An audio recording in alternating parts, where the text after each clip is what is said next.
कालच मालकांचा ओरडा खाल्ला. गॅसची टाकी आधीच मिळेना झाली आणि तुम्ही रोज गॅसवरच पाणी तापवताय म्हणून चूल पेटवून चुलीवर पाणी तापवाय ठेवलं. खारी घेतली, खारीवाला आलता. पोरं सकाळची शाळा चालू झाल्या, काहीतर खाऊन जातील म्हटलं जाताना. पोरांचा आवरून उरलेला स्वयंपाक पण करून घेतला. सकाळी भाजी केलेली, आता थोडी आमटी करायची होती. वटाणा कुकरला शिजवून घेतला. असं शिजवून घेऊन बारीक केला की आमटीला छान लागते त्याची. मालक पण सकाळी लवकर गेलते मार्केटला. त्यांनी येऊन सगळा माल उतरून घेतला. घरात आमच्या सगळे कांदा आहेत बघा. अजून पोती गाडीत पण आहेत तेवढीच.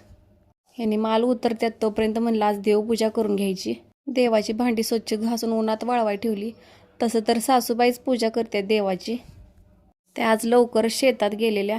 मग म्हटलं आपणच पूजा करून घेऊया. मस्तपैकी देवाची पूजा करून घेतली आणि छोटीशी रांगोळी काढली. रांगोळी म्हणजे छाप काढला रांगोळीचा मी. आणि दोघांनी पण देवाला नमस्कार केला.